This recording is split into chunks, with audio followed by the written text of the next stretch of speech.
sobre este tema, vamos a tratar de sacarle el máximo provecho de este tema. Vamos a ubicarnos con el puntero y vamos a empezar a desarrollar los diferentes ítems relacionados a este tema. Cuando hablamos de glucógeno, estamos hablando de una molécula que ustedes la han venido estudiando y probablemente la autora en su momento les haya venido describiendo, que se trata de un polisacárido que tiene una composición básica de un monosacárido y que se repite de manera continua. Esa repetición de manera continua está en relación a la glucosa. Es la glucosa que se repite dentro del glucógeno en una secuencia muy característica donde los enlaces alfa 1,4, los enlaces glucosídeos alfa 1,4 y los enlaces de ramificación alfa 1,6 están presentes en esa molécula llamada glucógeno. Esa molécula es una molécula grande. Ahora, el glucógeno, y aquí es donde vamos a empezar a desmembrar esto, que esto es también motivo de la siguiente clase, pero quiero que tengan una idea global de lo que queremos nosotros desarrollar. Cuando nosotros vemos que nuestra primera fuente de energía es la glucosa, sí, pues, porque eso es la que finalmente se va a oxidar y va a empezar a hacer toda la secuencia de cadenas que hemos venido estudiando con el único propósito de generarnos un material, una molécula que tiene alto contenido de energía y ese alto contenido de energía sirve para que las células hagan trabajo. Eso es el concepto que debemos tenerlo bien claro. Entonces, cuando hablamos de glucógeno, estamos hablando de una molécula muy grande que está constituida a base de glucosa. Muy bien, eso es la molécula que yo ingiero. Es la molécula que finalmente yo inicio mi proceso de digestión consumiendo este tipo de moléculas. No necesariamente puede ser glucógeno, sí, efectivamente puede ser almidón, que tiene una característica muy semejante, que también está formado de polímeros de glucosa, con la única diferencia que unos están en animales y otros están en vegetales, eso es lo que lo diferencia, pero ambos están constituidos de glucosa. Entonces, cuando nosotros hablamos de reserva de glucosa, no podemos hablar de reserva de glucosa en base del almidón, porque no somos vegetales. Todos los animales guardan su reserva de glucógeno en moléculas grandes a base de ¿qué? Glucógeno. Entonces, lo que nosotros vamos a guardar como una reserva es el glucógeno. Bien, eso finalmente es la molécula que tiene muchas glucosas. Pero en estos momentos nosotros no vamos a tocar ese tema de la glucogénesis, porque eso lo veremos después, sino vamos a hablar de la gluconeogénesis. Entonces, cuando hablamos de gluconeogénesis, nos referimos a la glucosa nueva que se está generando, ¿no? Eso es su traducción, glucosa nueva que se está generando, pero se está generando de unas moléculas totalmente diferentes a la glucosa, por eso se habla de gluconeogénesis. Vamos a ir detallando algunas cosas, pero ya entendemos más o menos el concepto que queremos intentar acuñar y de todas maneras afianzar en la parte de las siguientes diapositivas. Entonces, esta gluconeogénesis significa síntesis de glucosa a partir de compuestos que no tienen vinculación a la glucosa. Y ahora vamos a ver algunos detalles. ¿Dónde se realiza principalmente? En el hígado. No es el único lugar. En el hígado aproximadamente 90% de la gluconeogénesis se desarrolla en el hígado. Y el otro 10%, ¿dónde se desarrolla? En el riñón. El riñón también contribuye en la gluconeogénesis, ¿ya? Contribuye en menor escala, pero contribuye. Entonces son dos órganos importantes, mayoritariamente el hígado. ¿Qué precursores son los que finalmente me van a generar glucosa? Son los aminoácidos, el lactato y el glicerol. Muy bien.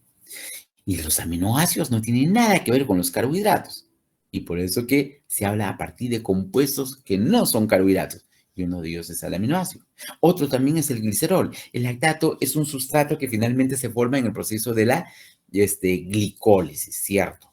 Pero igual, tienen composiciones característicamente diferenciadas.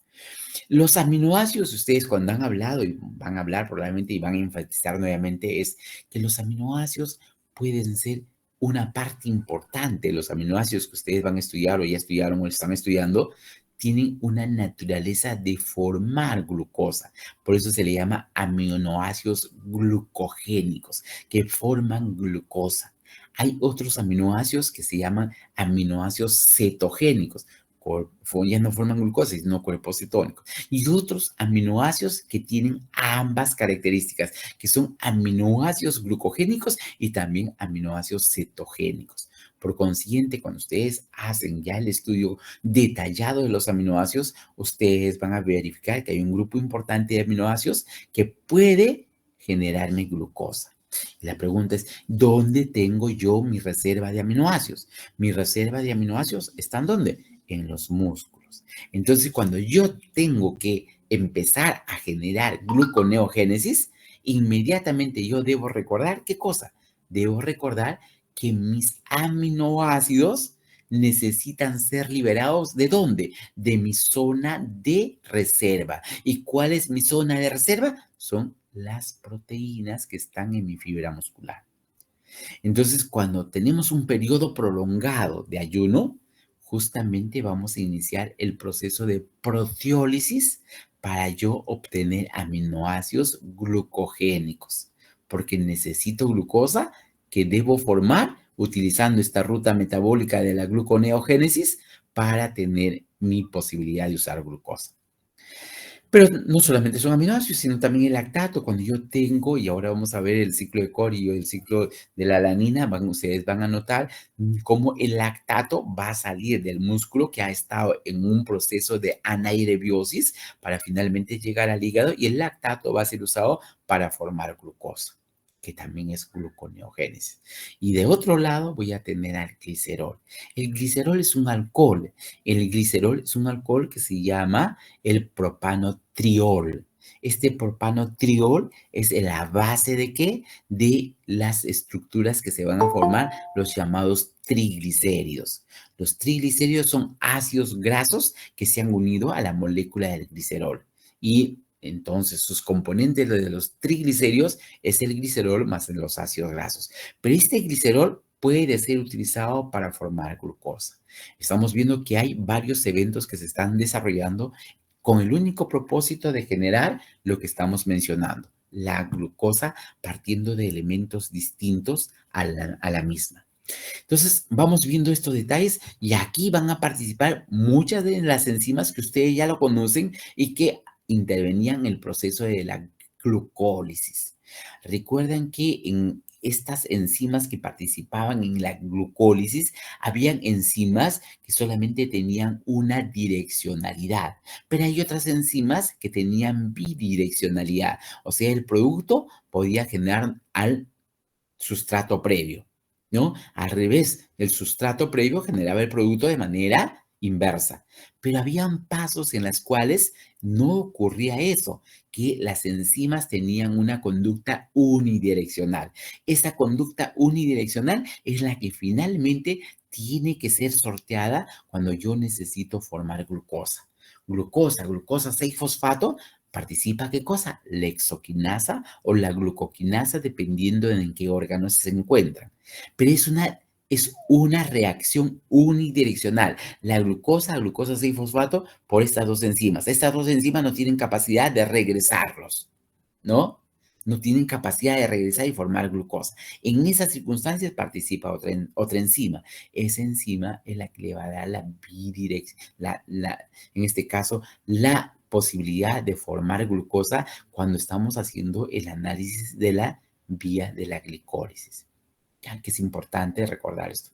Esto va a ocurrir en determinadas condiciones. ¿Y cuáles son esas enzimas? Tengo esto de acá, la piruvato deshidrogenasa, la piruvatoquinasa, la glucoquinasa, la que antes decíamos, la hexoquinasa y la glucoquinasa, que pasan de glucosa a glucosa 6-fosfato. Y esta otra enzima que es las fosfofructoquinasa. Estas de aquí tienen que estar inactivadas o relativamente inactivadas para que se produzca la gluconeogénesis. Un detalle que es importante. Veamos esto en este esquema. Fíjense acá, para que ocurra este proceso, yo necesito que el piruvato se convierta en oxalacetato. Y para lo cual estoy utilizando una enzima diferente de la que normalmente he visto en la vía de la glicólisis. Estoy utilizando la piruvato carboxilasa. Pero también tengo este sustrato, oxalacetato. Para que pase a fosfonol piruvato, necesito de otra enzima diferente a la que utilizamos en la vía de la glicólisis, que es el fosfonol piruvato carboxiquinasa. Eso mismo estoy viendo en un proceso, 2 procesos, 3 procesos y en el cuarto proceso también. Fíjense, para que pase de glucosa a glucosa 6-fosfato, ¿qué utilizaba? ¿La hexoquinasa o la glucoquinasa? Ya. Y esto es una reacción irreversible. Pero si yo quiero regresarlo al formar glucosa, debo utilizar una fosfatasa. Glucosa 6-fosfatasa que quito al fosfato y se transforma en glucosa. Algo parecido también pasa con la fructosona 6-biofosfatasa. Para que pase a fructosa 6-fosfata necesito una fosfatasa. Son enzimas que me van a permitir llevar el curso en sentido inverso. La glicólisis ustedes lo han aprendido muy bien, pero para yo llevar todas esas moléculas básicas y llevarlo a la glucosa, necesito tener enzimas que me ayuden a superar las zonas donde había unidireccionalidad, ¿no? Donde había solamente un sentido. Y si yo tengo un solo sentido, necesito de otras enzimas para suplir esa unidireccionalidad de la vía de en este caso, de la glucólisis. Entonces, vamos viendo algunas características de estas enzimas que nos ayudan y nos permiten llevar estas reacciones a una reacción de gluconeogénesis. ¿Qué características es la que debo remarcar y resaltar? Y vamos observando aquí. La piruvato deshidrogenasa. Regreso acá y veo que la piruvato deshidrogenasa es una enzima que participa en la glicólisis y voy a tener otra enzima donde yo voy a necesitar de piruvato oxalacetato utilizar una enzima diferente. Yo observo aquí y digo, la disminución de la insulina y el aumento del glucagón, ustedes saben que estas dos hormonas son hormonas opuestas. Una de ellas va a favorecer que la glucosa ingrese dentro de las células y va a permitir muchos eventos anabólicos. En cambio, el glucagón va a intervenir degradando sustancias de depósito, como por ejemplo el glucógeno, y lo va a ir fragmentando para liberar la glucosa. Esta disminución de la insulina y el aumento del glucagón van a estimular la liberación de ácidos grasos no esterificados. ¿De dónde? Del tejido adiposo. Esto de acá es un dato importante. Si no hay insulina, recuerdan ustedes, ¿qué es lo que pasa o qué es lo que hace la insulina? La insulina va a permitir con su receptor generar que sus transportadores de glucosa que están dentro de la célula vayan y migren a la superficie de la célula. Eso va a permitir que la glucosa ingrese dentro de la célula. Pero cuando hay disminución de la insulina significa que eso no va a ocurrir. Y si no ocurre eso y mi cuerpo necesita una fuente de energía, ¿qué es lo que hace el glucagón? Va a estimular la liberación de ácidos grasos. ¿Para qué? Para que esos ácidos grasos pasen a la beta-oxidación y gracias a la beta-oxidación se inicie la producción de ATP. El cuerpo necesita ATP y tiene que sacarlo de algún sitio y obligatoriamente tiene que hacerlo. Cuando ya tengo estos ácidos grasos no esterificados, estos van a migrar al hígado donde van a ser oxidados hasta formar estas moléculas. Acetilcoenzima A, se van a formar moléculas reductoras de NADS y también se van a formar ATP. Esto va a ocurrir en el proceso de la beta-oxidación. ¿Ya? Estos elementos van a generar la inactivación de la piruvato deshidrogenasa, esta enzima de aquí. Al generar esta supresión de la piruvato deshidrogenasa, vamos a tener la posibilidad que la otra enzima, que es la enzima que tiene que generar una situación inversa, que es la piruvato carboxilasa, pueda empezar a convertir el piruvato en oxalacetato. Pero primero tiene que inhibirse este piruvato de deshidrogenasa. Pero ¿quién va a permitir esa inhibición? Son estos productos: el acetilcoenzima A, el NAD reducido y el ATP. De todas maneras, resulta siendo importante esto, que es en el metabolismo de la beta-oxidación. Y de esta manera, la piruvato carboxilasa tiene ya un rol para iniciar el proceso de lo que se llama gluconeogénesis, superando las enzimas limitantes. Yo tengo la piruvato carboxilasa ya que me va a permitir convertir el piruvato en oxalacetato.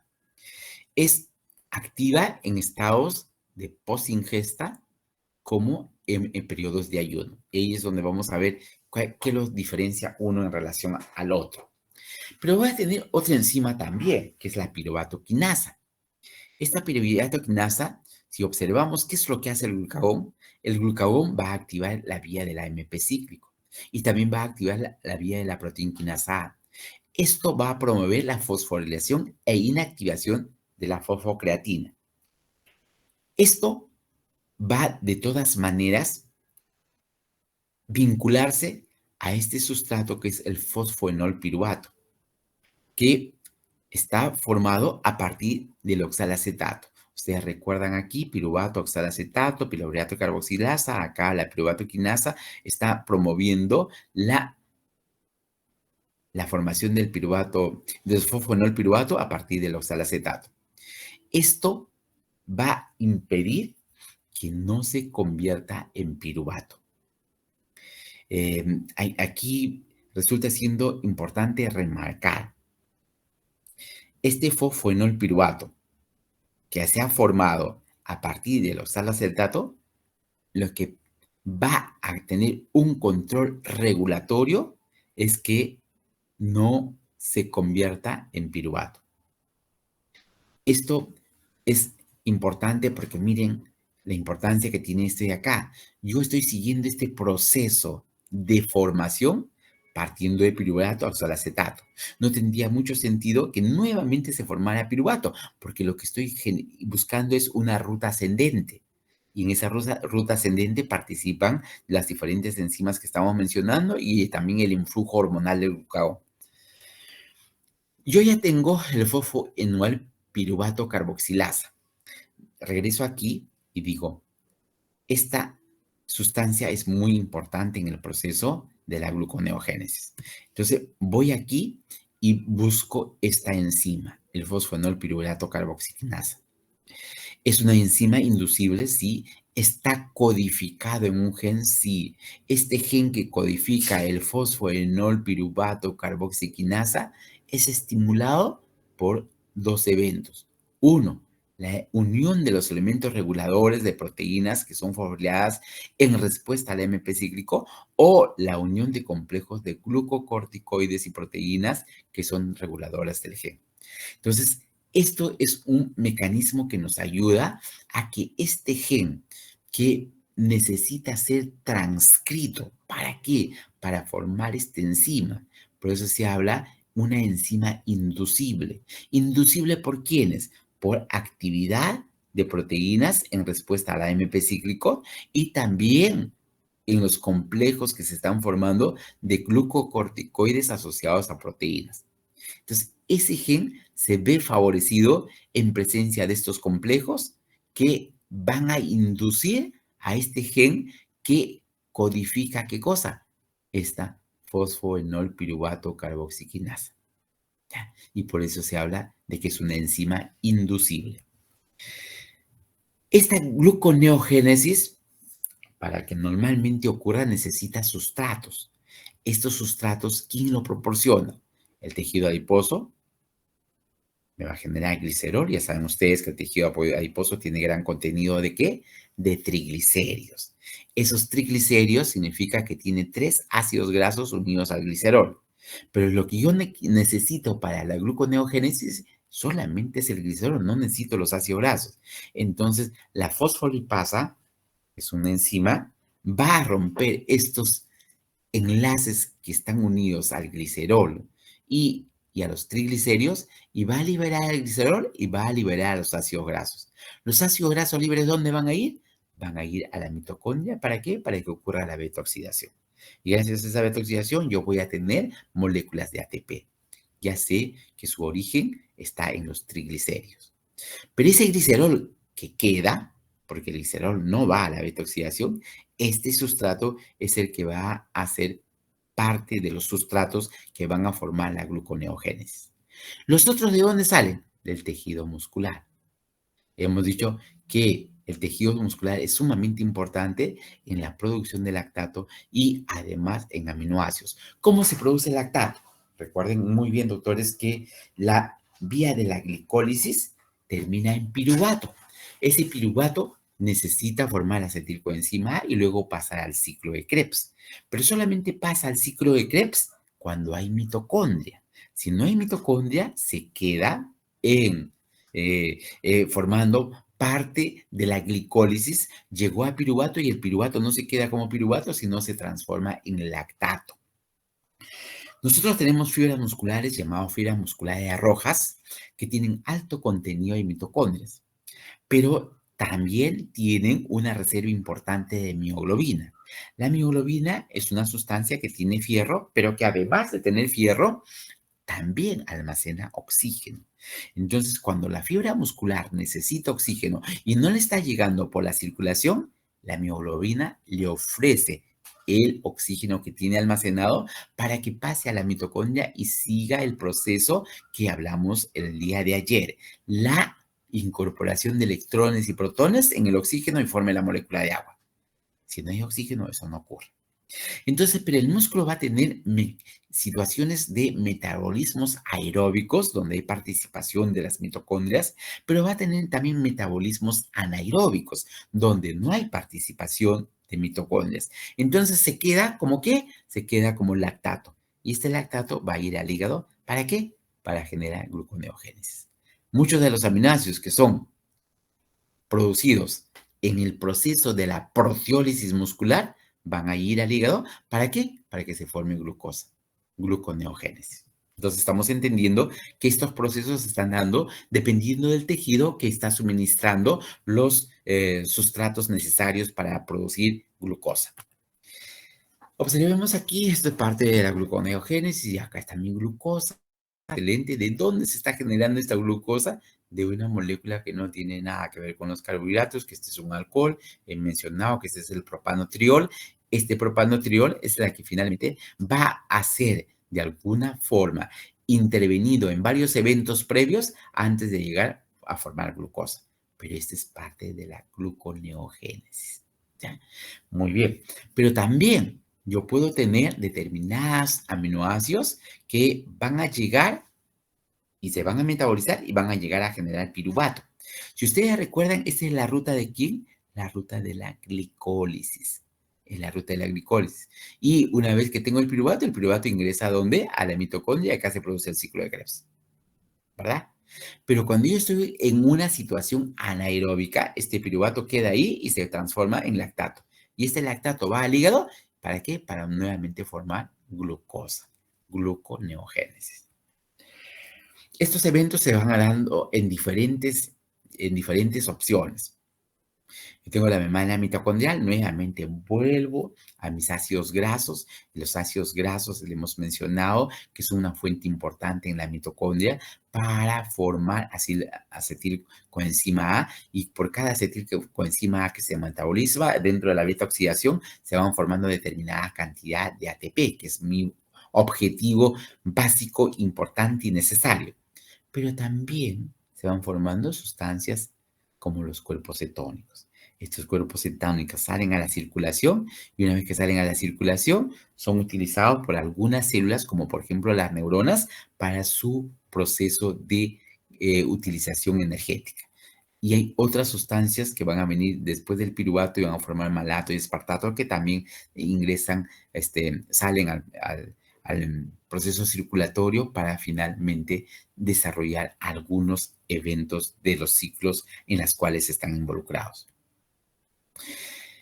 En este evento de glucosa Acá tengo el fosfonol-piruvato que hemos mencionado, que es un sustrato muy importante en el proceso. Tenemos sustancias primarias básicas que normalmente forman parte del ciclo de Krebs. Este es el oxalacetato, ¿no? Estos también son sustancias que se están formando en ese proceso, pero en todos ellos, recuerden, doctores, que hay sustancias que se están oxidando, sustancias que se están reduciendo.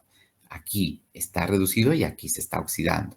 Pero también en estos procesos se están formando moléculas que van a participar en el proceso de intercambio de gases como es el CO2. Pero también voy a generar moléculas semejantes al ATP, que en este caso su equivalente es el GTP, ¿no? Y hemos mencionado esta enzima, que es una enzima inducible que va a permitir que este proceso tenga la opción de continuarse. También vamos viendo en relación a otros factores que acá estamos intentando asociarlos. Tengo el glicerol, tengo los aminoácidos que finalmente se originan partiendo de una proteólisis muscular, tengo el lactato y se está formando piruvato. El fosfonol, estas moléculas que finalmente es el fosfonol piruvato, no debe ir a piruvato para que realmente se genere gluconeogénesis. Entonces tiene que haber un proceso de supresión en este evento para que finalmente no ocurra este proceso. Entonces, el piruvato puede ingresar dentro de la estructura interna de las mitocondrias y esto sigue su propio ciclo dentro del ciclo de los ácidos tricíclicos y va a formar aspartato y malato. Este aspartato y malato salen y van a formar sustratos previos para que se genere el fosfonol piruvato y partiendo de aquí se va generando la glucosa respectiva. Esto es una especie de ampliación de lo que estamos intentando graficar, donde estamos observando la estructura del ácido graso que me va a generar moléculas intermediarias muy importantes que van a ingresar a lo que se llama la beta-oxidación, pero además de eso se van generando cuerpos cetónicos como consecuencia de la beta-oxidación. Por otro lado, estamos viendo moléculas intermediarias que forman parte del ciclo de Krebs, como el isocitrato, el alfa-cetoglutarato, el succinilcoenzima A, el succinato. Todos estos son elementos constitutivos ¿de quién? Del ciclo de Krebs. Todo esto de acá, incluyendo estos, citrato, isocitrato, alfa-cetoglutarato, todos estos de acá son partes ¿de quién? Del ciclo de Krebs. Entonces, resulta siendo importante que en el ciclo de Krebs se pueden generar todos estos procesos, si pues el piruvato llega a usar acetato en presencia de acetilcoenzima, se forma el citrato, y ustedes ya lo conocen, toda esta ruta respectiva. Pero de aquí pueden migrar algunos productos de este ciclo de Krebs para empezar su proceso fuera de la mitocondria y servir como moléculas previas en este proceso de la gluconeogénesis. Esto está un poquito movido, pero si ustedes intentan, lo van trasladando unos casilleros al costado y tenemos aquí las hormonas, algunos sustratos y vamos viendo cuál es el comportamiento que ocurre cuando la persona tiene una buena ingesta de alimentos, cuando está a 12 horas de haber generado su última alimentación, cuando la persona está en ayuno de 3 días y cuando la persona tiene ayunos prolongados a varias semanas.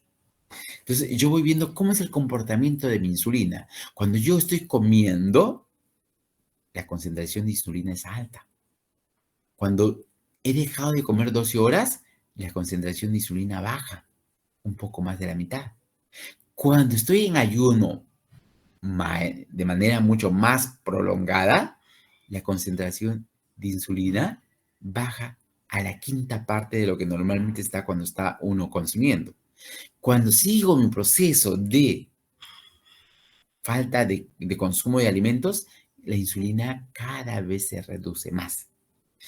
Ese patrón de reducción en razón a las ingestas o a los ayunos prolongados se ve de manera diferente con el glucagón.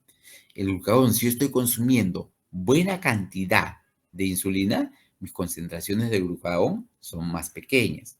Si yo empiezo a ayunar 12 horas, empieza a aumentar el glucagón. Si son 3 días, sigue aumentando el glucagón. Si son 5 semanas, ¿por qué? Si son más días de ayuno, ¿por qué mi glucagón disminuye? Y esto tiene también una explicación, ¿ya? Porque si yo tengo tantas semanas, mis reservas que normalmente yo puedo haber tenido se van agotando. Y como se van agotando, ese factor de estímulo en relación a las reservas que yo podía tener ya no resulta siendo un estímulo para el glucagón y su concentración empieza a decaer. Pero sigue siendo más alta que a comparación de que normalmente estaba consumiendo. La glucosa también va a cambiar. Fíjense la glucosa en milimoles. Cuando yo tengo una buena ingesta, 6.5 milimoles. Después de 12 horas, baja a 4.8. 3 días, sigue bajando. Mi proceso de ayuno es mucho más prolongado, mi glucosa sigue bajando. Cada vez tengo más glucosa, menos glucosa mientras más estoy ayunando. Los ácidos grasos también algo parecido va a tener un comportamiento. Inicialmente tengo 0,14 milimoles de ácidos grasos circulantes. Empieza a aumentar con el periodo de 12 horas, empieza a aumentar con el ayuno de 3 días y empieza a aumentar más cuando el ayuno se hace más prolongado. Y es lógico, ¿por qué? Porque mi mayor reserva energética es justamente la grasa.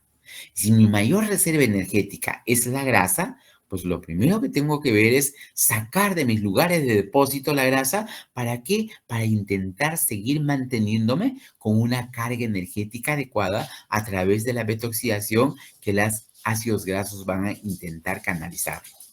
Es lo que normalmente ocurriría. Y acá tengo dos cuerpos cetónicos, el acetoacetato y tengo el beta-hidroxibutirato. Estos normalmente son 3 cuerpos cetónicos. Uno es la que está, el primero y el segundo, la que está acá remarcado, y el otro, ¿cuál es? La acetona. Pero la acetona es un cuerpo cetónico volátil, y es por eso que yo con la respiración estoy botando acetona.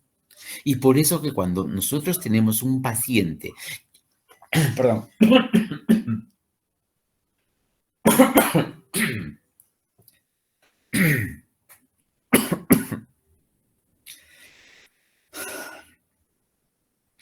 disculpen, decía, si yo tengo un paciente donde es diabético, donde no tiene insulina por ser diabético, por consiguiente, ¿qué es lo que está utilizando como fuente de energía? Está utilizando sus ácidos grasos, está utilizando beta-oxidación. Y como consecuencia de la beta-oxidación se producen cuerpos cetónicos, se producen estos dos más la acetona.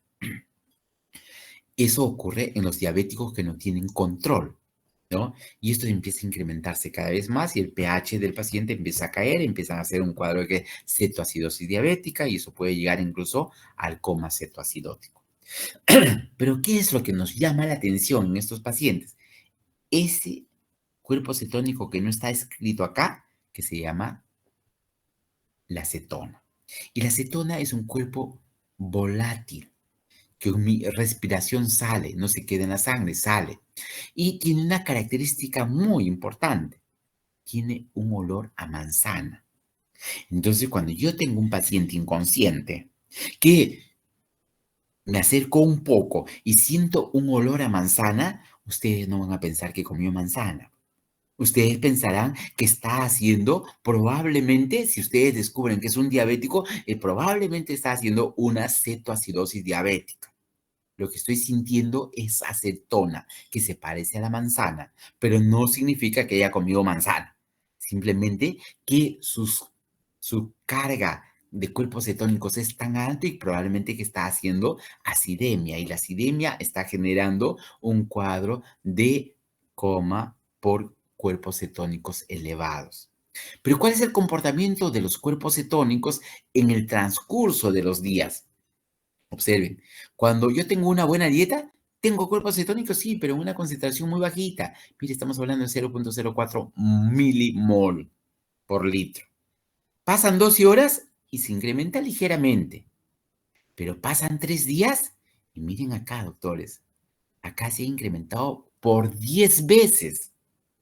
Acá era 0,05, acá es 0,4.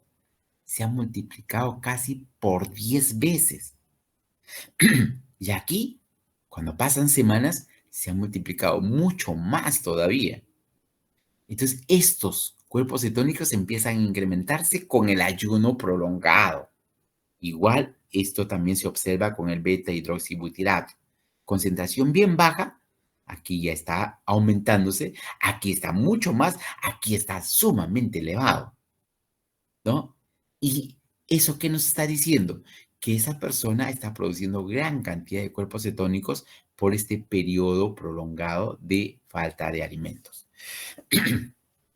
Entonces, doctores, vamos viendo algunas características que nos ayuden más o menos a ver cómo es la pérdida diaria al finalizar un periodo de ayuno. Cuando yo tengo más o menos 12 horas de ayuno, yo estoy utilizando casi 1.200 kilocalorías en grasa. ¿Eso qué significa, doctores? Si nosotros quisiéramos ser matemáticos y probablemente muchos de los que están ahorita en el otro escenario de la pantalla están viendo si hago 12 horas de ayuno, ¿cuántos gramos estoy perdiendo? Aproximadamente se han consumido 1.200 kilocalorías, pero de grasa. Y nos preguntamos, ¿un gramo de grasa cuántas calorías me proporciona? 9. Yo divido 1.200 calorías entre 9, pues voy a tener aproximadamente, si yo pienso y estoy en un proceso de ayuno de 12 horas, aproximadamente ustedes ingresen a su calculadora portátil que tienen allí, inmediatamente ustedes hacen los cálculos y nos van a decir exactamente cuánto de grasa está perdiendo en esas 1.200 calorías que está consumiendo y que representa aproximadamente 133 gramos de grasa.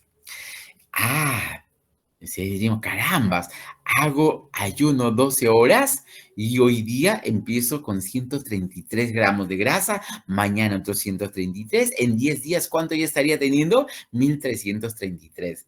Y eso sería, de repente, para muchos de ustedes, algo súper apetecible. ¿Por qué? Porque estaríamos bajando en 10 días aproximadamente 1 kilo y algo más de grasa. Pero eso no es real, doctores. ¿Por qué no es real?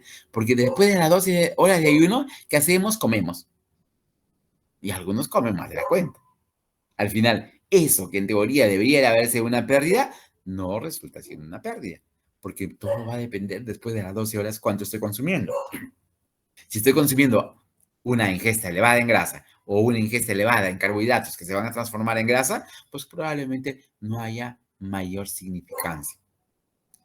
Pero si yo hago mis ayunos prolongados y estoy bajando en mi dieta, pues esto de todas maneras me va a llevar a un proceso de pérdida progresiva. Eso mismo ocurre con los carbohidratos. Fíjese que en 12 horas he perdido esta cantidad de kilocalorías en carbohidratos. Después de 8 días, ya no, porque ya no tengo reserva de carbohidratos. Recuerden que mi glucógeno se consume exactamente en un promedio de 12 a 18 horas, ya no tengo nada de glucógeno. Y si yo no tengo nada de glucógeno, ¿de dónde voy a seguir sacando a los 8 días de ayuno? No lo voy a sacar. A los 40 días mucho menos. Pero fíjense la grasa, sí, tranquilamente, en muchos días de ayuno yo puedo seguir consumiendo grasa. ¿Ya? Puedo seguir consumiendo grasa porque esa es la mayor reserva energética que yo tengo. No, y si ustedes hacen la suma en 12 horas de grasa, carbohidratos y proteínas, ¿cuánto está comiendo? Consumiendo más o menos este es el promedio. En 12 horas 1.700, en 8 días 1.600, en 40 días esta cantidad. Esto no quiere decir que en los 40 días se ha consumido 1.400. No, estamos hablando de días de consumo de calorías. O sea, 40 días se está consumiendo en cada día esta cantidad. Bien, vamos a hablar un poquito sobre la glicemia. Y obvio, doctores, voy a avanzar un poquito más porque si no me va a quedar corto en la posibilidad de terminar a las 10 de la noche y no haber concluido lo que queremos concluir. Lo estoy haciendo despacio porque quiero que los conceptos queden claros. ¿Cuál es que hablamos de glucemia? Estamos hablando de la glucosa que hay en sangre. Eso se llama glucemia.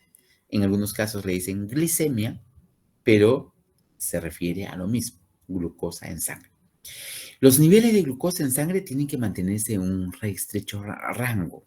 Cuando ustedes hablan de pH, por ejemplo, el rango del pH, el rango normal de pH es 7.4, pero no es 7.4, sino tiene un rango.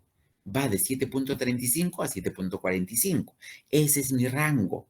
Si yo encuentro a un paciente con 7. Vamos a poner 48, está bien, pues. No, no está bien, está subido ya. 7.48 y está haciendo alcalosis. Pero si yo está en 7. Le pongo 7.42, está dentro del rango normal. Y aquí también la glicemia tiene un rango. Y cuando ustedes han tenido que hablar sobre diabetes, necesariamente en parte del seminario se ha tenido que mencionar que la glucosa tiene un rango de variación. Y su rango de variación, dependiendo de quién nos ayudamos en el esfuerzo, de quién es el pilar que me genera la información más adecuada, yo voy a intentar graficarlo. ¿Es de 70 a 100 o es de 60 a 100? Dependiendo quién me está dando esos valores. ¿Ya? Ese es el rango de glucosa que yo debo tener.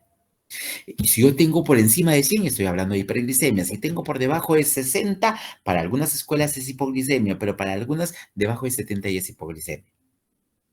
Pero mi rango debe estar en ese espectro. Probablemente a todos ustedes le hacemos un dosaje de glucosa y va a estar en ese rango. Algunos 70, algunos 75, algunos 80, algunos 90, algunos 95, pero están en ese rango y están dentro de lo normal.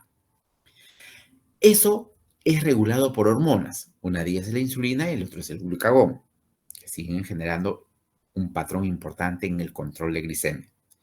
Después de ingerir alimentos, esa glicemia que ha ingerido a través de los carbohidratos en la dieta, necesariamente necesito regular que no se exceda y por eso aparece la insulina. Y por eso que estamos hablando de control de insulina. Cuando el periodo de ayuno, yo estoy llenando 12 horas, hoy día, caramba, tomé desayuno y no he almorzado y mira, ya son casi la noche, pues mi último alimento lo tomé al día de ayer a las 8 de la noche y estoy cumpliendo ya 24 horas de ayuno. Pero si me toman la glucosa en sangre, debe estar en ese rango de 70 a 100.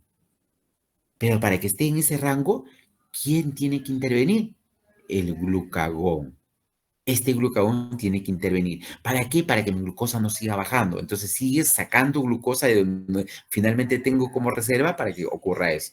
Entonces va a ocurrir los eventos llamados de la glucogenólisis y también los eventos llamados de la gluconeogénesis. ¿Para qué? Para que la glucosa en ayuna se mantenga dentro de los valores normales. Durante las primeras horas del ayuno, quien ayuda mucho a que la glucosa se conserve es la glucogenólisis. Quiere decir, el glucógeno que está depositado se va fragmentando y va liberando glucosa. Pero cuando el proceso del ayuno continúa, yo necesito de la gluconeogénesis. Empezar a formar glucosa partiendo de aminoácidos, partiendo de glicerol, partiendo de lactato. Ya, esos son los sustratos que yo voy a utilizar para formar glucosa. Entonces, conforme disminuye el glucógeno hepático, se incrementa este proceso que hemos mencionado, la gluconeogénesis. Alrededor de 16 horas de ayuno, la gluconeogénesis y la glucogenólisis aportan cantidades parecidas de glucosa en la sangre. Cuando pasa el tiempo, quien empieza a dominar en relación a la formación de glucosa es la gluconeogénesis. ¿Ya? Después de varias semanas de ayuno, el cerebro empieza a utilizar los cuerpos cetónicos porque ya no hay glucosa y el cerebro tiene que seguir funcionando y trata de hacer lo posible de utilizar otros recursos moleculares dentro de los cuales están los cuerpos cetónicos. Vamos a ir pasando rápidamente estos gráficos que nos van a ilustrar lo que estamos intentando graficar. Tengo el glucagón, que es la hormona. Este glucagón lo que hace es justamente los depósitos de glucógeno, va a empezar a estimular a determinadas enzimas para que el glucógeno empiece a hidrolizar sus enlaces glucosídicos. de tal forma que va a empezar a formar glucosa no fosfato, y luego se forma la glucosa 6-fosfato y por una fosforilasa finalmente va a generar glucosa y la glucosa sale a la circulación y empieza a ser usados en diferentes órganos. Es la forma. Pero además de eso, los aminoácidos que están siendo producidos por la proteólisis muscular, estos van a ingresar al ciclo de Krebs y van a llegar a formar piruvato y finalmente vamos a formar el fosfonilpiruvato y vamos a tener todo un proceso inverso que lo hemos mencionado hasta la formación de glucosa. Eso forma parte de la gluconeogénesis. Entonces, la insulina estimula el transporte de glucosa a los tejidos adiposos y musculares. Oye, ustedes ya lo conocen. ¿Cómo lo hace? Generando la exteriorización ¿de qué? De los GLUT4. Los GLUT4 que se están poniendo en la superficie de la célula, tanto de los adipocitos como de la fibra muscular, van a permitir el ingreso de glucosa. En el tejido adiposo estimula la glucólisis y la formación de esta molécula glicerol 3-fosfato para la síntesis de triglicéridos. No nos olvidemos, doctores, que una fuente importante de la energía que finalmente es aportada por la oxidación de la glucosa está siendo depositada como moléculas de triglicéridos. ¿Dónde? En el tejido adiposo. Lo que hace justamente la insulina es estimular este proceso. En el músculo, la insulina estimula la síntesis de glucógeno. Sí, pues, ¿por qué? Porque solamente hay dos lugares donde yo guardo glucógeno, en mi fibra muscular o en el hígado. En la fibra muscular va ingresando glucosa gracias a que ha exteriorizado los GLUT2 y los GLUT4 y por ahí ingresa la glucosa y una vez que ingresó la glucosa dentro, lo que hace la insulina es ayuda a que esa glucosa se guarde como glucógeno y se va guardando como glucógeno. Y esa es su reserva energética ¿de quién? De la fibra muscular. La captación de glucosa dietética por los tejidos como el hígado, músculo y tejido adiposo produce una disminución de la glucosa sérica. Y es lo que hace la insulina. Yo como ahora gran cantidad de sustancias, eso pasa a mi sangre y una vez que está en mi sangre empieza a elevarse y no puede permanecer elevado en mi sangre, entonces necesito de la insulina para que empiece a distribuir a los lugares donde debe depositarse. ¿Dónde? En el hígado. ¿Dónde? En el músculo. ¿Dónde? En el tejido adiposo. Y por eso que como empieza a distribuir, empieza a disminuir la glucosa sérica. La contracción muscular consume ATP, por consiguiente el músculo tiene que tener una muy buena reserva de glucosa para que lo pueda utilizar en las circunstancias de la oxidación para generar ATP para trabajo muscular. Inicialmente el ATP regenera a la creatinfosfato. No se olviden, doctores, que en el músculo existe una proteína que se llama creatinfosfato o creatinfosfato o creatina fosfato, que es una parte importante de la estructura de la fibra muscular, pero unido al fosfato le genera una gran cantidad de energía, mucho más que el ATP. Pero finalmente quien le proporciona el fosfato a la creatina sigue siendo el ATP. Pero cuando se rompe ese fosfato de la creatina fosfato, libera más energía que el mismo ATP. Aquí tenemos otra sustancia que es importante recordar lo que es la epinefrina. La epinefrina estimula la formación del AMP cíclico, ¿cierto? ¿Qué es lo que hace el AMP cíclico? Va a generar que se promueva la degradación del glucógeno. ¿Qué es lo que hace la epinefrina? Por ejemplo, un ejemplo importantísimo. Yo necesito, estoy saliendo de la universidad a 10 de la noche, correcto, y bueno, pues estoy cruzando el puente de Benavides para tomar mi carro debajo del puente y me estoy acercando al puente de Benavides y veo 7 personas ahí en la esquina y me percato que finalmente no son nada amigables, ¿no? Y empiezan a acercarse. Empiezan a acercarse y estoy casi a 50 metros de ellos y yo, caramba, tengo dos posibilidades. O los enfrento o me doy a la fuga, los evito. Soy cinturón negro, digo, caramba, estos siete pirañas no son nada para mí. Me enfrento y los reduzco a los 7.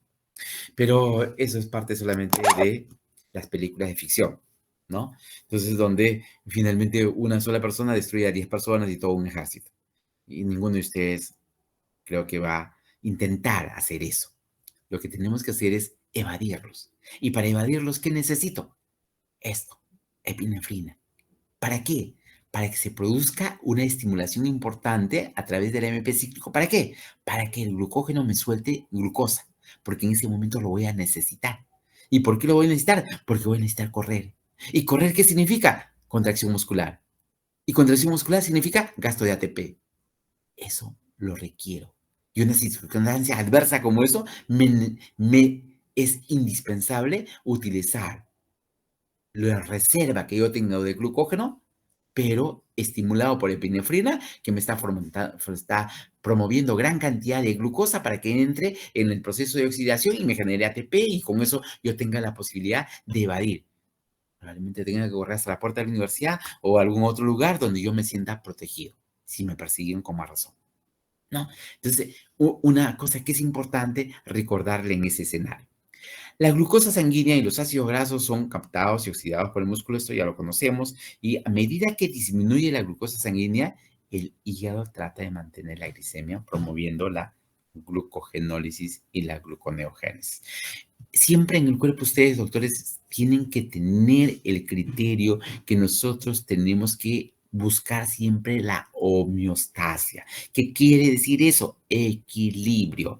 Quiere decir que mi cuerpo no se puede ir a un extremo porque ahí empieza a fallar. En el otro extremo opuesto también empieza a fallar. Yo tengo que mantenerme en el rango. Si hablo de glucosa entre 60 y 100, ahí tiene que estar mi glucosa. Con 70, con 80, con 90 o con 99, pero finalmente estar en ese rango. Y para eso, justamente, están esas rutas metabólicas. Cuando yo necesito, pues voy a utilizar mi reserva y voy a tener que hidrolizar al glucógeno para formar glucosa. Cuando no tengo ya la reserva, utilizo mi otro recurso, que es la gluconeogénesis, sintetizar glucosa partiendo de otras moléculas diferentes. Pero yo tengo que mantener mi equilibrio de 80 o 90 de glucosa sanguínea. No puedo permitir ni que suba ni que baje. Bajar la glucosa me va a llevar a una situación complicada. Subir la glucosa me lleva a otra situación complicada. Por consiguiente, mi cuerpo necesita un equilibrio. Vamos viendo algunos de estos detalles en relación al páncreas. Ustedes fíjense en qué circunstancias sale la insulina cuando la glucosa sanguínea es alta. El páncreas produce insulina cuando la glucosa sanguínea es alta. ¿Y para qué? Para que esta insulina finalmente estimule diferentes zonas que van a permitir que esa glucosa empiece a disminuir. Al revés, cuando yo tengo la glucosa sanguínea baja, quien va a salir a la circulación es el glucagón. ¿Para qué? Para generar estimulación de los sitios donde hay depósito de glucógeno. ¿Para qué? Para que el glucógeno que está ahí se libere en forma de glucosa y salga a la circulación. En este caso, lo que ocurre es lo contrario. Si yo necesito disminuir la glucosa que tengo, voy a estimular los sitios de síntesis de glucógeno. Tengo glucosa que está llegando, entonces voy a estimular para que en el hígado inicie la etapa de la glucogénesis, ya formación de glucógeno. Llega una glucosa, se acopla uno, se acoplan dos, se acoplan 10, se acoplan 50 y cada vez va creciendo mi molécula de glucógeno. ¿Por qué? Porque afuera tengo mucha glucosa. Al revés, acá ya tengo mi glucógeno de 1000 moléculas, pero abajo empieza a escasear glucosa, entonces aparece el glucagón y lo que hace es estimula para que se produzca la hidrólisis del glucógeno y la glucosa salga a la circulación para evitar que siga bajando la glucosa. La glucosa baja es altamente peligrosa. Aquí ustedes van viendo los espectros relacionados a la concentración de glucosa y su asociación más o menos a determinadas horas del día. Desayuno, almuerzo, cena y voy viendo cómo están los picos de insulina. La insulina aumenta cada vez que como. Cuando no como, está bajo. Otra vez almuerzo y sube los picos de insulina. Y luego va bajando y vuelvo a cenar y vuelve a subir la insulina y luego sigue bajando. El glucagón es al revés. Cuando yo estoy comiendo, mi cantidad de glucagón disminuye, pero empieza a aumentar cuando yo ya no estoy comiendo. Ya no como y empieza a aumentar. Vuelvo a comer, empieza a disminuir. Ya no estoy comiendo, empieza a aumentar. ¿Para qué? Para mantener la glucosa estable. De tal forma que la glucosa va a tener pequeñas oscilaciones, pero se va a estar manteniéndose constante. De repente acá tengo mi glucosa está en 75 y aquí subió a 85 y vuelve a 70, 75, 80, 82, 84, pero la glucosa sube en razón de los alimentos que estás ingiriendo. Acá sube porque comiste. Aquí sube porque comiste. Aquí sube porque comiste. ¿No? Entonces, eso es una gráfica muy normal que se presenta. Entonces, aquí vamos viendo incluso las concentraciones aquí en milimoles y acá en miligramos por decilitro. Y decíamos que la concentración de la glucosa en miligramos por decilitro debe estar en un rango de 70 a 100 o de 60 a 100. Lo que está por encima ya me está diciendo que hay hiperglicemia y lo que está por debajo ya me está hablando de hipoglicemia. En milimoles igual. Entonces, esta glicemia va a tener un comportamiento dependiendo de qué, de la ingesta. Y la ingesta de glucosa tiene un comportamiento en relación al tiempo. ¿No? Yo estoy consumiendo glucosa, pues esta glucogenólisis se va a suprimir porque estoy consumiendo glucosa. No necesito romper mis cadenas de glucógeno que han sido depositadas. Pero en la medida que voy iniciando mi periodo de ayuno, aquí necesito obligatoriamente de esta glucogenólisis, que mi glucógeno que lo tenía depositado se rompa para que mi glucosa no pierda concentración. Pero hemos dicho que el glucógeno se agota pronto. ¿Qué es lo que me va a reemplazar eso? Justamente la gluconeogénesis. Y va a utilizar glicerol, lactato, aminoácidos que son glucogénicos. ¿Para qué? Para mantener la glucosa en un valor aceptable. Estos son gráficos después del desayuno, después del almuerzo, después de la cena, ¿no? ¿En relación a qué? Actividad dietética, en relación a la gluconeogénesis, en relación a la glucogenólisis. Vamos a ver solamente la dieta, cómo es el comportamiento en relación a la dieta. Desayuno, mi glucosa aumenta un montón. Y empieza a bajar hasta la hora de qué? De mi segundo ingesta de alimentos. Almuerzo, sube y empieza a bajar. Cena, sube y empieza a bajar. ¿Y cómo es el comportamiento de la gluconeogénesis? Fíjense, si la persona está comiendo, la gluconeogénesis baja terriblemente porque si tengo glucosa en abundancia, ¿para qué voy a formar glucosa? Y la glucosa va a formarse un poquito en los periodos donde no hay ingesta de alimentos. Acá subió un poquito, consumo y nuevamente cae. Y vuelve a subir un poquito en este periodo donde yo no consumo nada, pero apenas consumo y nuevamente cae. ¿Qué pasa con la glicogenólisis? Fíjense, si estoy consumiendo, no necesito que mi glucógeno se hidrolice. Por eso que en los momentos de consumo casi no hay glicogenólisis, no hay hidrolización del glucógeno. En los periodos que no consumo, aumenta. En los periodos que consumo, cero. Aumenta cuando no consumo. Es un comportamiento muy normal que ocurre en estos procesos. Vamos viendo aquí, esto también nos indica lo relacionado a la gluconeogénesis, donde yo estoy utilizando sustancias que no son hidratos de carbono, como el glicerol, el lactato y la alanina, que van a ingresar para que en el hígado se genere glucosa. Y para eso necesito actividad enzimática que le hemos empezado a desarrollar. Pero además también participan los ácidos grasos. Estos ácidos grasos, ¿dónde van? A la beta-oxidación, ¿no? ¿Dónde? En la mitocondria, ¿no? Y van a generar productos intermediarios como la acetilcoenzima A, que me va a permitir utilizar rutas metabólicas alternas. Pero en este proceso se forma la cetogénesis, por eso que aparecen los cuerpos cetónicos. Esto es un proceso de todo esto de aquí que me va a permitir a llevar a la gluconeogénesis, formación de glucosa. ¿Ya? Es importante.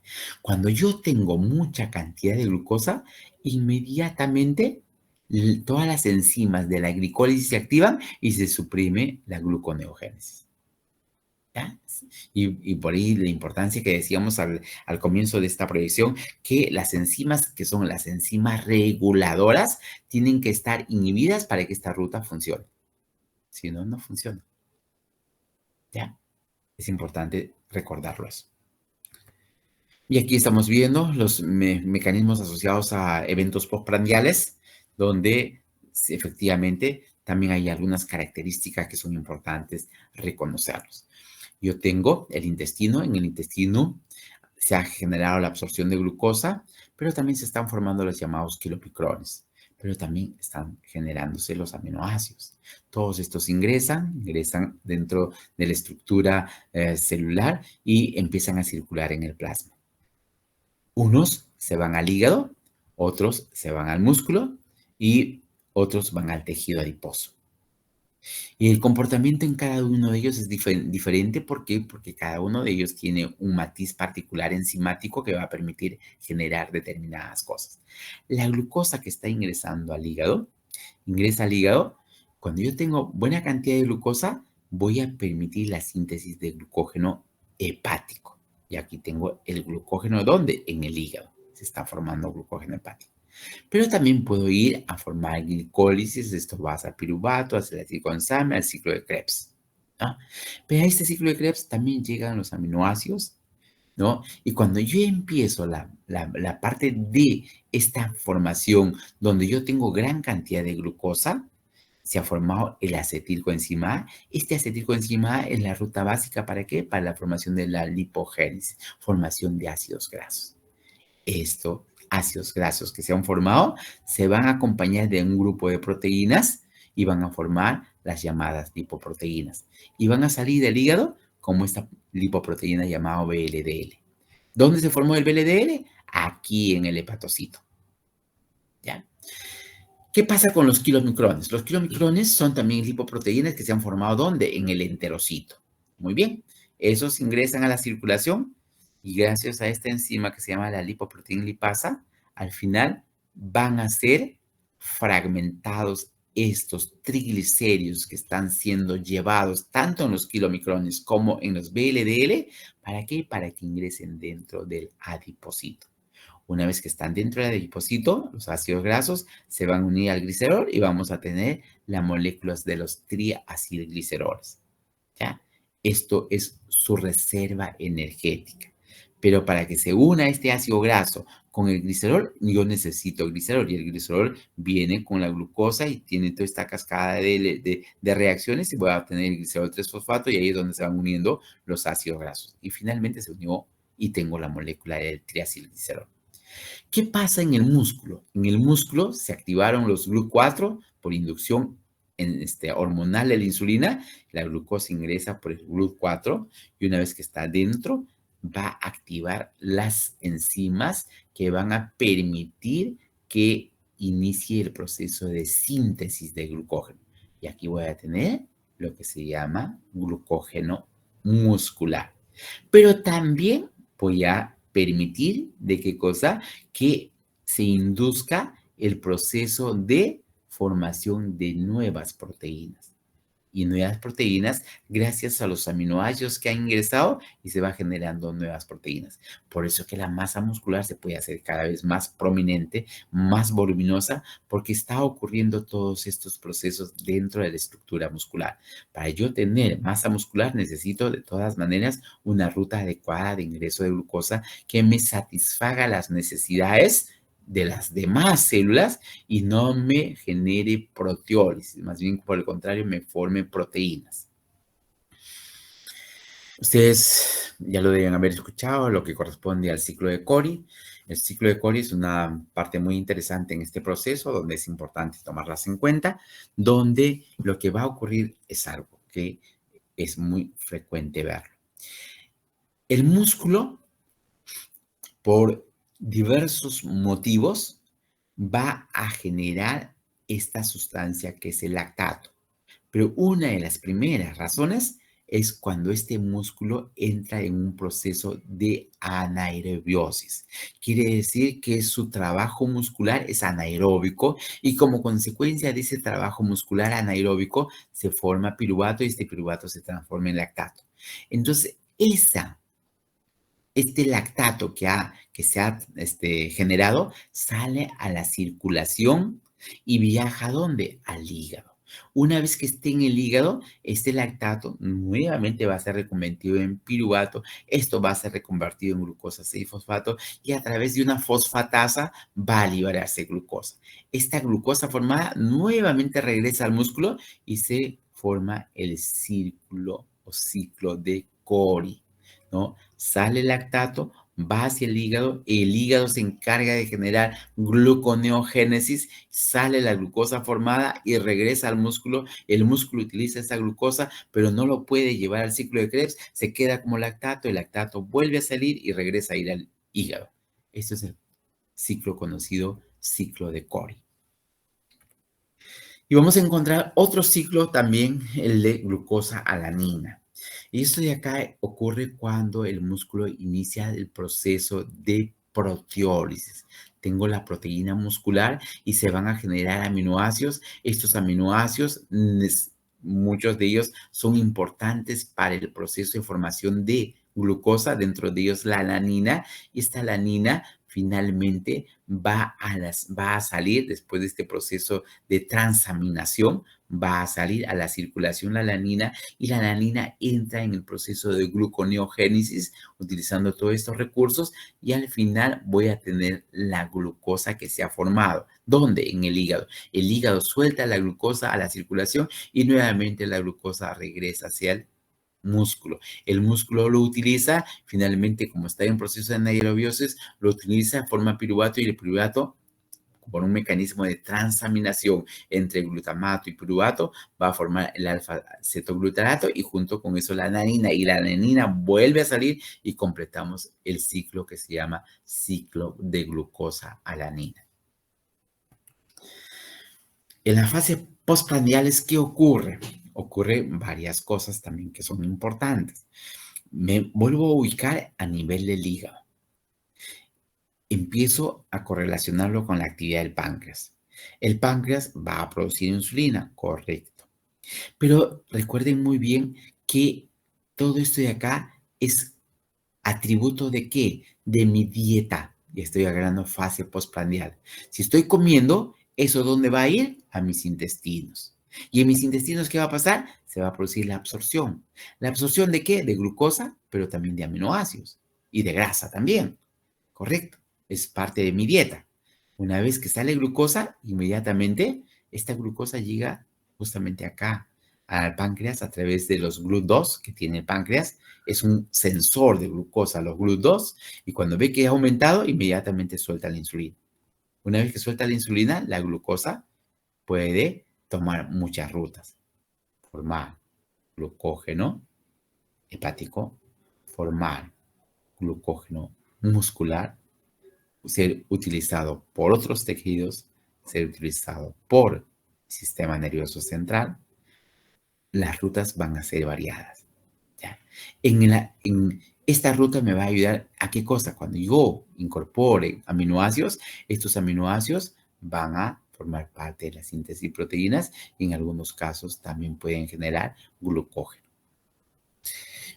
A nivel de las grasas también van a tener rutas distintas, pero generalmente estas van a ser tejido adiposo para que se depositen como reserva energética, que es la mayor reserva energética que tenemos en el cuerpo.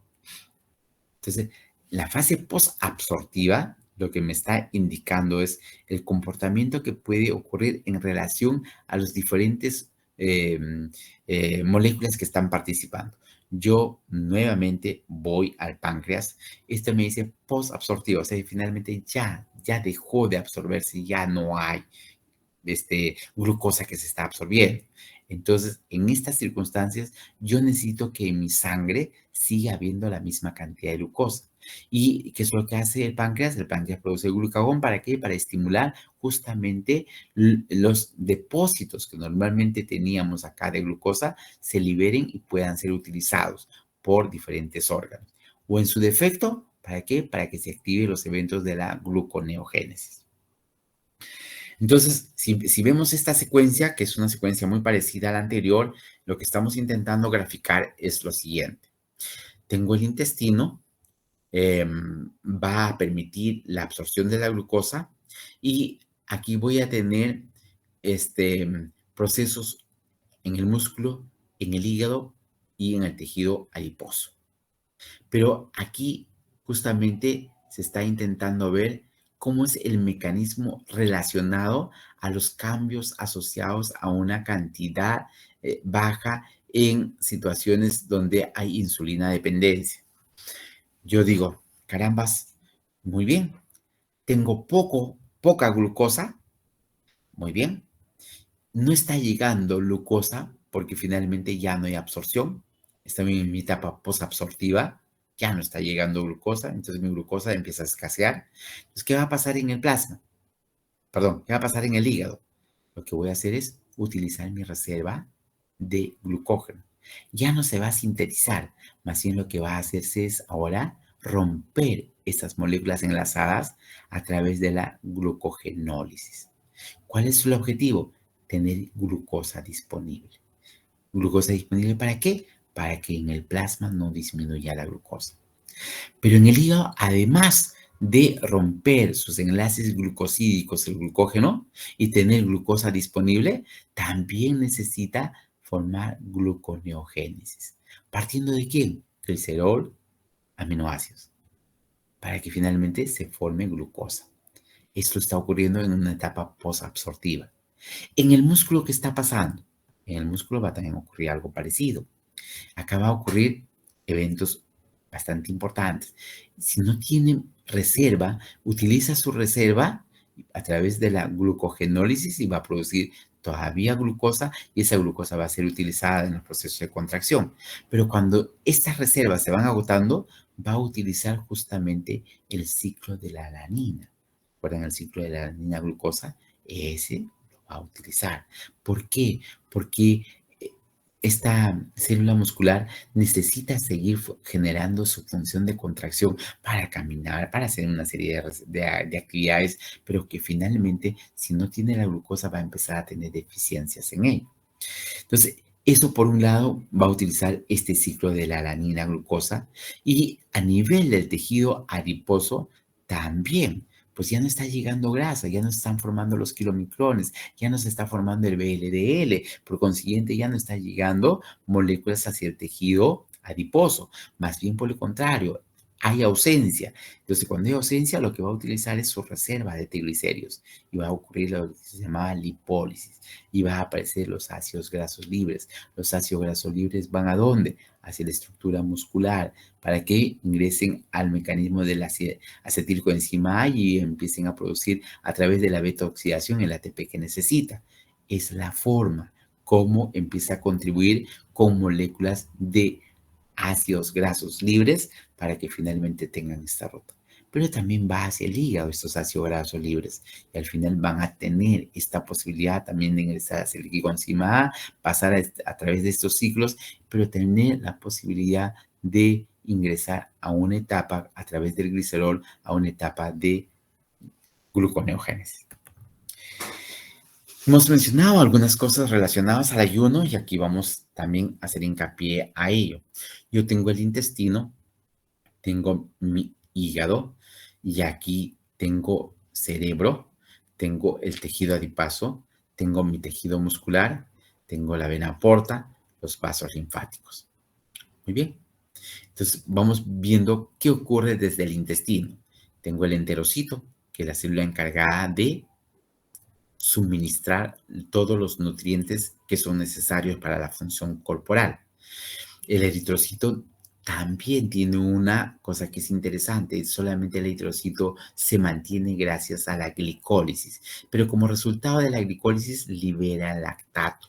El eritrocito es uno de los grandes aportantes de lactato. ¿Este lactato dónde va a ir? Va a ir justamente al hígado para que partiendo del lactato me forme glucosa. ¿Esto qué cosa es? Gluconeogénesis. Esta glucosa es muy importante para muchos órganos. Uno de ellos es el cerebro. Pero además, esta glucosa es sumamente importante ¿para quién? Para el eritrocito. Y solamente el eritrocito utiliza glucosa, no puede utilizar otra cosa. O sea, su lactato que produce en el hígado es reconvertido en glucosa y nuevamente regresa para suministrarle la fuente de energía al eritrocito y nuevamente se forma lactato y se va formando un circuito entre hígado y eritrocito. En los procesos de otros órganos vamos viendo otros detalles. Cuando yo tengo deficiencia, hemos mencionado que la grasa es un aportante importante de ácidos grasos y glicerol. Estos ácidos grasos van a formar cuerpos cetónicos, el glicerol va a entrar en la ruta de la gluconeogénesis. Pero los cuerpos cetónicos también son utilizados por el cerebro en su función de mantener sus niveles energéticos adecuados. Son muy importantes en ese proceso. Pero también estos cuerpos cetónicos pueden ser reconvertidos en glucosa y agua en órganos también asociados. Vamos viendo estos eventos que están asociados a estos procesos. Y aquí justamente lo que en algún momento les mencionaba. Fíjense cuál es el transportador de glucosa. GLUT4, ¿dónde? En el tejido adiposo. GLUT4 en el músculo. Cuando yo tengo suficiente cantidad de glucosa, esa glucosa ingresa dentro del músculo, pero por estos transportadores GLUT4. Pero en el adipocito también por estos transportadores GLUT4. Entonces, si yo tengo un buen suministro de glucosa, van a ingresar. ¿Para qué? Para que dentro ocurra lo que antes hemos mencionado. ¿Ya? Pero también cuando ocurre deficiencia, yo voy a partir de aquellas sustancias que son altamente energéticas como los triglicéridos y formar ácidos grasos, liberar estos grasos que ingresen al hígado para que finalmente inicie su cascada de la beta-oxidación.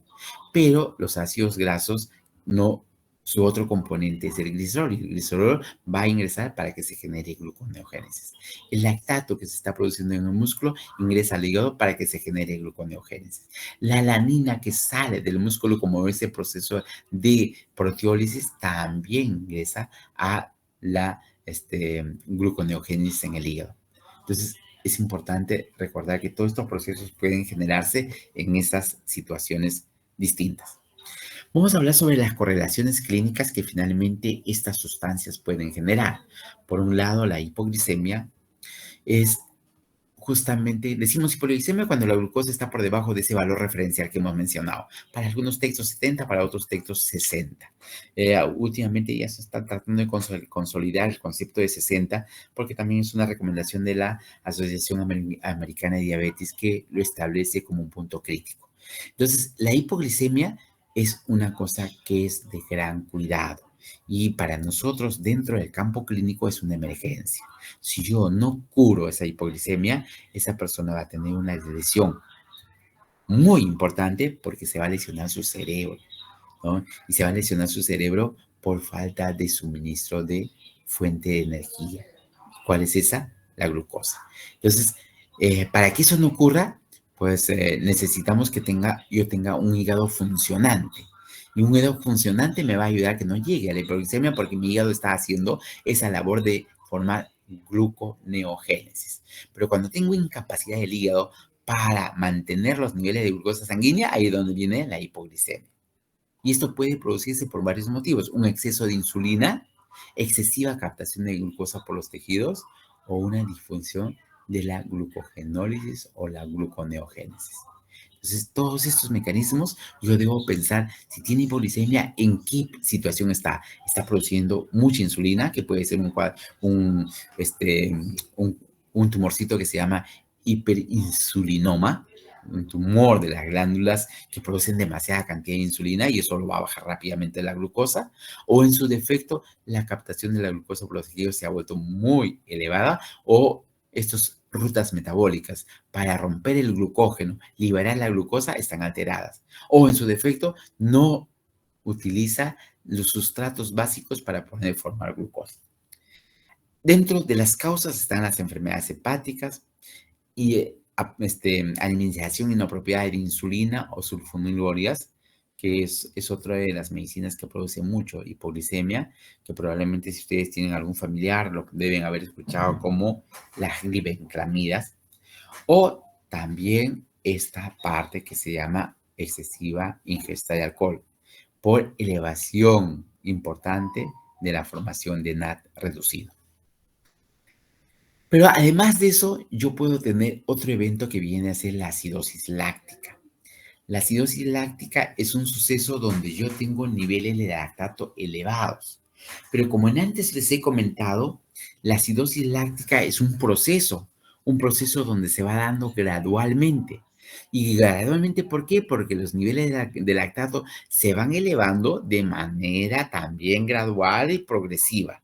Entonces, la acidosis láctica no ocurre en 1 hora o 2 horas, sino muchas veces van a ocurrir en varios procesos de falta de corrección del lactato que se va acumulando.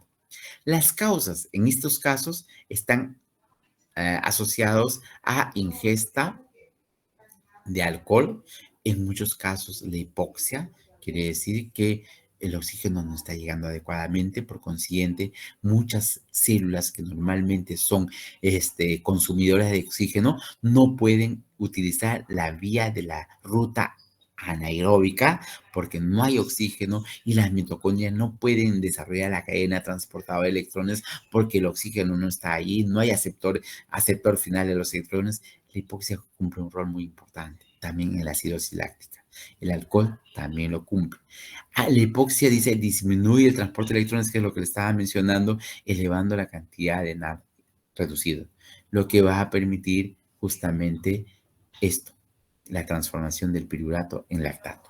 Esto de aquí es lo que va a generar esta situación. Cuando yo consumo alcohol, el alcohol tiene una enzima que se llama la alcohol deshidrogenasa. Esta alcohol deshidrogenasa consume muchos NAT oxidados y genera muchos NAT reducidos.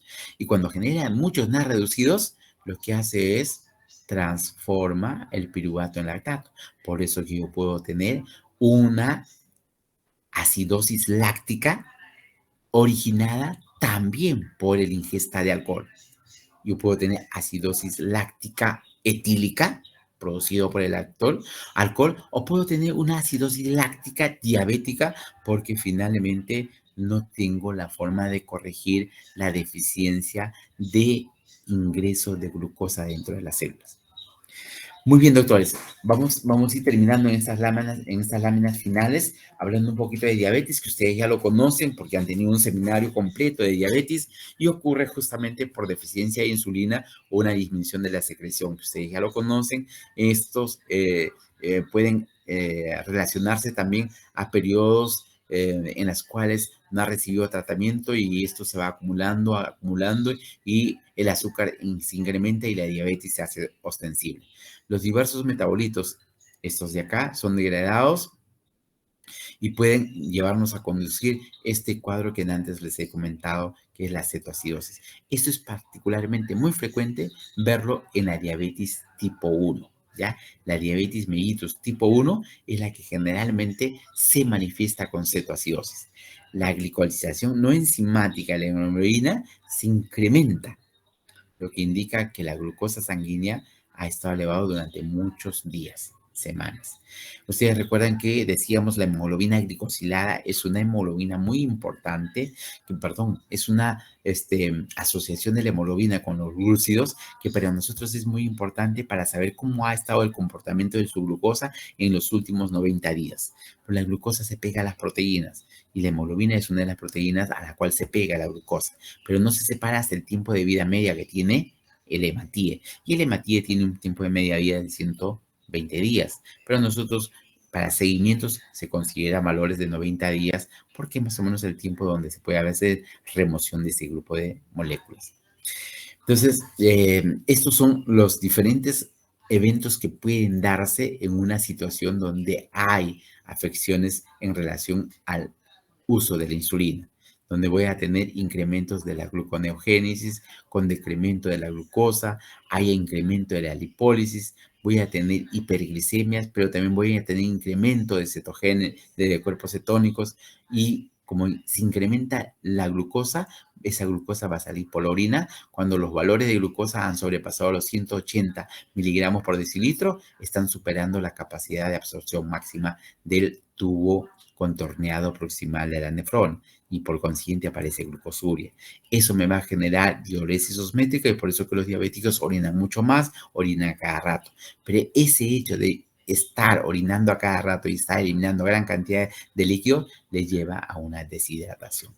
Por el otro lado, el incremento de cuerpos cetónicos me produce cetonemia, que significa que está aumentado los cuerpos cetónicos en sangre, pero también esos cuerpos cetónicos pasan a la orina y generan cetonuria. Esto también contribuye a la diuresis osmétrica. Pero esta cetonemia me lleva a la acidosis, ¿no? Y para evitar que mi cuerpo esté en acidosis, lo que hago es una compensación respiratoria generándome hiperventilación. Estos son los eventos que se van viendo en relación a ello. Finalmente, veamos una deficiencia adicional asociada a una vitamina, que es la deficiencia de tiamina, que también se ve en asociación con acidosis láctica. ¿Y por qué esto? Porque esto va a inhibir determinadas enzimas como la piruvato deshidrogenasa. Esto va a permitir que se acumule piruvato que se va a transformar en lactato. También disminuye la velocidad de transformación en el ciclo de Krebs. Va a inhibir al alfa-cetoglutarato deshidrogenasa. Todo eso va a favorecer que se genere la acidosis láctica. Bien, doctores, esto es el final de esta reunión. Si tienen alguna pregunta, con mucho gusto. No he querido atiborrarles con temas mayores porque nos íbamos a quedar probablemente hasta las 11 de la noche o algo más si cogía un temario adicional. Por eso decidí solamente suministrar esta información para que también ustedes puedan de todas maneras digerirlo en mejores circunstancias. Voy a preparar una clase adicional, doctores. Ustedes me dicen el día, a través de su delegada me pueden hacer saber qué día ustedes disponen en la noche. Por favor, háganme saber con algunos días de anticipación para que finalmente no se me cruce con algunas guardias nocturnas que tengo en la semana y poder hacer las clases que todavía están pendientes antes de su fecha de evaluación, que es el próximo lunes. ¿Alguna pregunta, doctores? Con mucho gusto de escucharles. Adelante, Antonieta, te escucho. Ya. Ya, Antonieta, con mucho gusto. Lo voy a subir para que ustedes lo tengan, el material tanto de esta clase como la clase anterior, y vayan revisando su secuencia de clases que hemos intentado desarrollarlos. ¿Alguien que quisiera de repente preguntar algún detalle? Si no hay nadie, doctores, yo les agradezco por su participación, porque finalmente ustedes también están haciendo méritos en esta posibilidad de recuperar clases que por razón de fuerza mayor, ya ustedes conocen las razones, se tuvieron que suspender.